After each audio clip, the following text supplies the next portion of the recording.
नमस्ते दोस्तों। आज हम एक ऐसी घटना के बारे में बात करेंगे जो 135 साल पहले 1888 में घटी थी।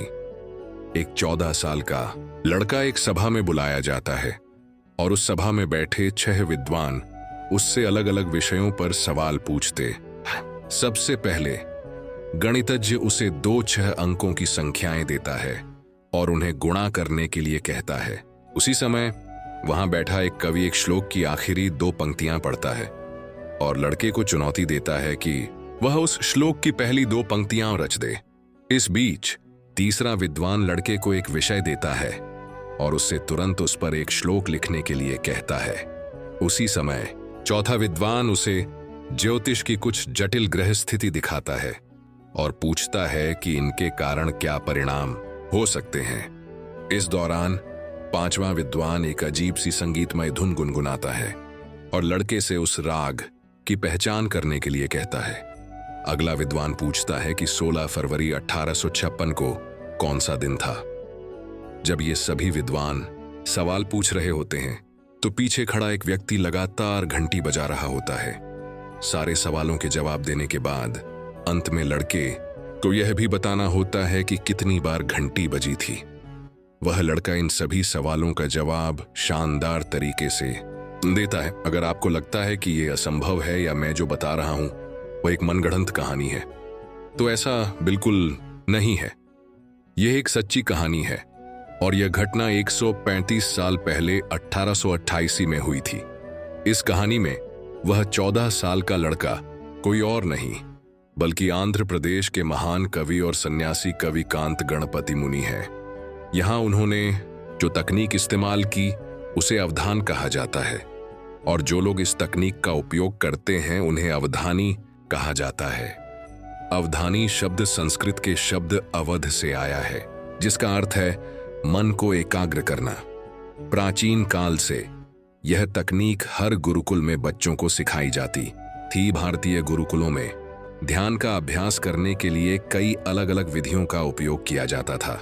उदाहरण के लिए जब छात्र मंत्रों का जाप करते थे उन्हें एक शब्द दिया जाता था और उस शब्द को छोड़कर मंत्र का जाप करना होता था, या फिर बच्चों को एक कहानी सुनाई जाती थी और कुछ अक्षर दिए जाते थे और उनसे कहा जाता था कि वे उन अक्षरों का उपयोग करके एक श्लोक लिखें जिसमें बताई गई कहानी का सार हो और कहानी का अर्थ न बदले। इस तकनीक के माध्यम से बच्चों को इतनी गहन शिक्षा दी जाती थी जिसके कारण उनकी एकाग्रता की शक्ति बहुत अच्छी हो जाती थी और वे एक साथ कई चीजों पर ध्यान केंद्रित कर सकते थे। इसका परिणाम यह था कि ये बच्चे ऋग्वेद के 10,600 श्लोक याद कर पाते थे। ध्यान अभ्यास का उपयोग लोग अपनी एकाग्रता को कई चीजों पर एक साथ केंद्रित करने की क्षमता हासिल करने के लिए करते थे। यह अभ्यास मूल रूप से स्मृति को मजबूत करने, एकाग्रता की अवधि को बढ़ाने और अवधानी की ध्यान अवधि को कई चीजों के प्रति अधिक सतर्क बनाने के लिए किया जाता था। आज भी दक्षिण भारत के कई गुरुकुलों में आधुनिक अवधान का अभ्यास किया जाता है। संक्षेप में यह अवधारणा मन को प्रशिक्षित करने और मस्तिष्क के विभिन्न हिस्सों को सक्रिय करने की एक विधि है जिसके परिणाम स्वरूप छात्र वेदों के हजारों मंत्रों को बिना किसी त्रुटि के याद कर पाते थे। सवाल यह उठता है कि आज के छात्र अवधान का उपयोग कैसे कर सकते हैं। अवधान का उपयोग करने के लिए हमें यह समझना होगा कि जब हम कुछ नया सीखते हैं तो मस्तिष्क के नए हिस्से सक्रिय होते हैं और अन्य हिस्सों के साथ नए न्यूरल कनेक्शन बनते हैं जिसके कारण पूरा मस्तिष्क सक्रिय हो जाता है। एकाग्रता के साथ साथ हमारी स्मृति शक्ति भी बढ़ती है। अब अवधान की अवधारणा को उपयोग करने के लिए आपको अपनी पढ़ाई के साथ साथ नई स्किल्स या नई चीजें सीखते रहना चाहिए। दिन में 15 मिनट भी काफी होंगे। आप हफ्ते में 2-3 बार आधे घंटे के लिए शतरंज खेल सकते हैं। आप कोई नई भाषा या नृत्य सीख सकते हैं। आप जूडो, कराटे या मार्शल आर्ट्स सीख सकते हैं। धीरे धीरे आपको पता चलेगा कि आपकी स्मृति और एकाग्रता में सुधार हुआ है। कुछ लोग सोच सकते हैं कि यह नई चीज मेरी पढ़ाई के लिए कैसे उपयोगी होगी। आपको यह सोचना चाहिए कि इस नई चीज को याद करने से आपकी स्मृति बढ़ रही है जो आपकी पढ़ाई में मदद करेगी।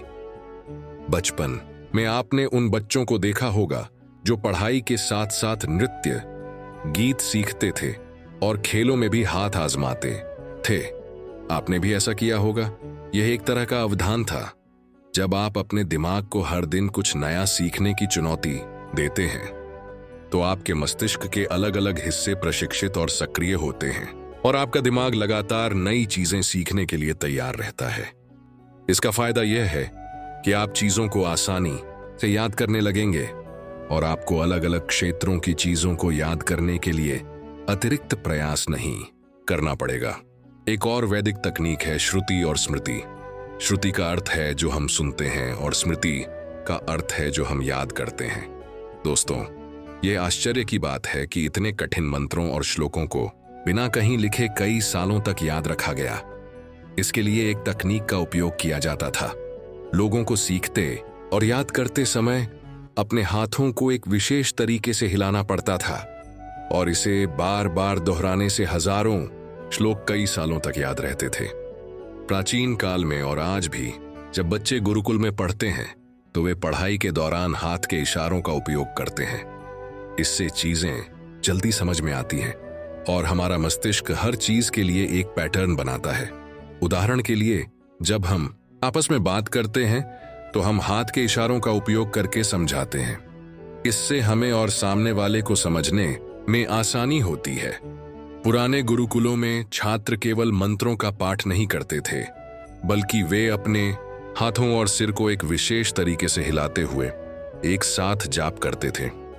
आप देखेंगे कि ऐसे समय में आपकी अधिकतम इंद्रियां, आंखें, कान, आत्मा, त्वचा पूरी तरह सक्रिय रहती हैं। इस दौरान आपकी एकाग्रता अपने चरम पर होती है, क्योंकि मैं आपको बता दूं कि स्मृति केवल एक जगह पर संग्रहित नहीं होती। विभिन्न इंद्रियों की स्मृति अलग अलग जगहों पर संग्रहित होती है। इसलिए अगली बार जब आप कुछ याद करने बैठें तो इसे श्रुति और स्मृति का अभ्यास करके करें। इसे सुनें, इसे दोहराएं, इसे जोर से पढ़ें, अपने हाथों का उपयोग करके पढ़ें। अगर संभव हो तो इसे गुनगुनाएं और बार बार दोहराकर याद करने की कोशिश करें। तीसरी वैदिक तकनीक है स्मृति सहायक, मैनेमोनिक्स। वैदिक शिक्षा प्रणाली में स्मृति सहायकों का बहुत कुशलता और गहराई से उपयोग किया जाता था। इसका मुख्य उद्देश्य यह था कि ज्ञान को लंबे समय तक याद रखा जा सके और इसे पीढ़ी दर पीढ़ी मौखिक रूप से शुद्ध रूप में हस्तांतरित किया जा सके। वैदिक शिक्षा प्रणाली ने स्मृति सहायकों का उपयोग कई तरीकों से किया। पहला, छंद और लय का उपयोग। वैदिक मंत्र और श्लोक छंदों में रचे गए थे। छंद और लय ने उन्हें गाने और याद करने में आसानी दी। उदाहरण के लिए गायत्री मंत्र। दूसरा, दोहराव की तकनीक। गुरु और शिष्य मंत्रों और श्लोकों को बार बार दोहराते थे। इस प्रक्रिया से ध्वनि और शब्द मन पर गहरी छाप छोड़ते थे। यह सुनकर सीखने की एक प्रभावी विधि थी। बार बार अभ्यास के साथ मंत्र शिष्य के दिमाग में स्थायी रूप से बस जाते थे। तीसरा, अक्षरों के समूह को छोटे छोटे हिस्सों में बांटना। इससे उन्हें याद करना आसान हो जाता था। चौथा, क्रम प्रणाली। श्लोक और मंत्रों को एक निश्चित क्रम में याद किया जाता था। इसके दो मुख्य तरीके थे। पहला, पद पाठ, यानी प्रत्येक शब्द को अलग अलग बोलकर याद करना, और दूसरा, क्रम पाठ, यानी शब्दों को एक अनुशासित क्रम में जोड़कर याद करना। इस प्रकार की क्रमबद्ध तकनीक ने छात्रों की स्मृति और अनुशासन दोनों को बेहतर बनाया। पांचवा, कहानियों की मदद लेना। ज्ञान को यादगार और प्रभावी बनाने के लिए कहानियों का उपयोग किया जाता था। ये कहानियां न केवल ज्ञान को सरल बनाती थीं, बल्कि छात्रों की रुचि भी बनाए रखती थीं। इसी तरह आप भी स्मृति सहायकों का उपयोग कर सकते हैं। जो कुछ भी आप पढ़ें उसकी एक कहानी बनाएं। इसे अपने आसपास की घटनाओं से जोड़ें। चीजों को समझें और अपनी समझ के अनुसार उन्हें संक्षिप्त रूप में लिखें। लंबे पैराग्राफ को छोटे छोटे हिस्सों में तोड़कर पढ़ें। जब आप ऐसा करेंगे तो आप चीजों को पहले की तुलना में कई गुना अधिक याद रख पाएंगे। चौथी वैदिक तकनीक है आसन, यानी आप जिस तरह बैठते हैं। वैदिक शिक्षा में आसन का बहुत महत्व था, क्योंकि इसे शारीरिक और मानसिक संतुलन बनाए रखने का एक साधन माना जाता था। सही आसन से ध्यान, स्मृति और एकाग्रता में सुधार होता है, जो शिक्षा के लिए बहुत महत्वपूर्ण है।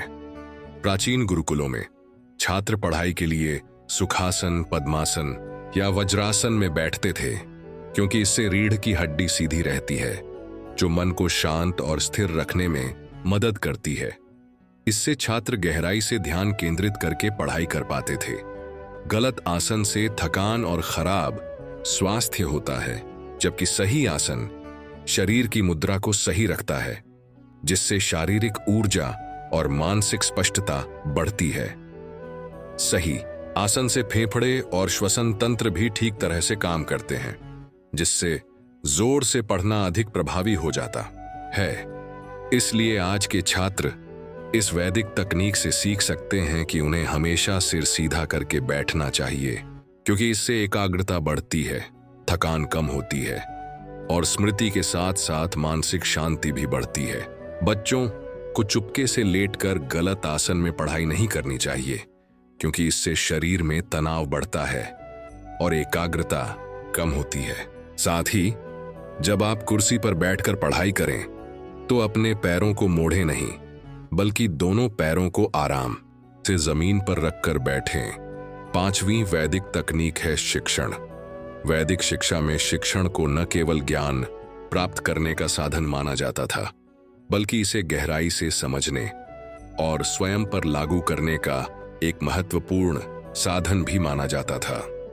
छात्र दूसरों को पढ़ाने और समझाने के द्वारा अपने ज्ञान को और गहरा करते थे। यह श्रवण, मनन और निधिध्यासन की प्रक्रिया के माध्यम से किया जाता था। पहला, श्रवण यानी सुनना। छात्र अपने गुरु से ज्ञान प्राप्त करते थे और उसे ध्यान से सुनते थे। दूसरा, मनन।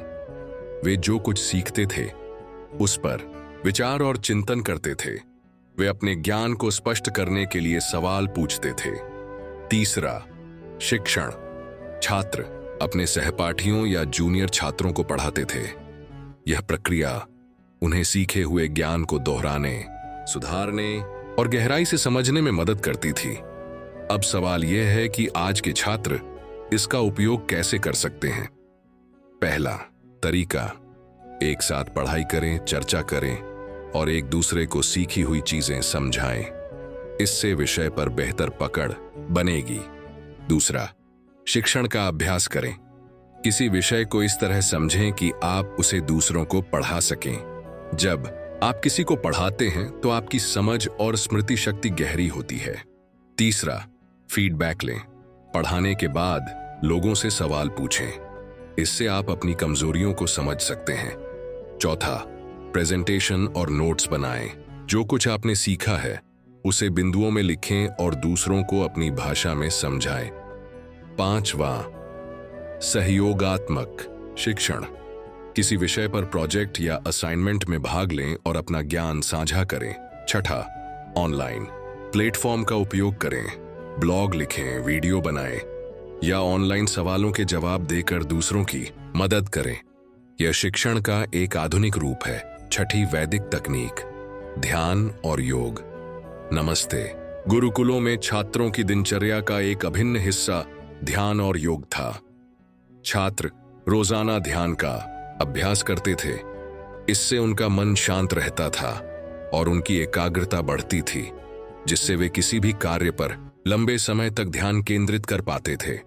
शरीर को मजबूत, लचीला और चुस्त रखने के लिए योग और सूर्य नमस्कार भी उनकी दिनचर्या का हिस्सा थे। योग और सूर्य नमस्कार न केवल हमारे शरीर को मजबूत करते हैं, बल्कि गर्दन और मस्तिष्क के बीच की मांसपेशियों को भी खींचते हैं। ये खिंचाव मस्तिष्क को सतर्क और सक्रिय बनाता है। आज के मस्तिष्क अनुसंधान कहते हैं कि मस्तिष्क को 90% ऊर्जा और प्रेरणा रीढ़ की हड्डी की गति से मिलती है, जो स्मृति को बेहतर बनाती है।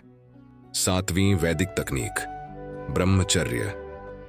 वैदिक शिक्षा प्रणाली में छात्रों के लिए ब्रह्मचर्य का पालन बहुत महत्वपूर्ण था।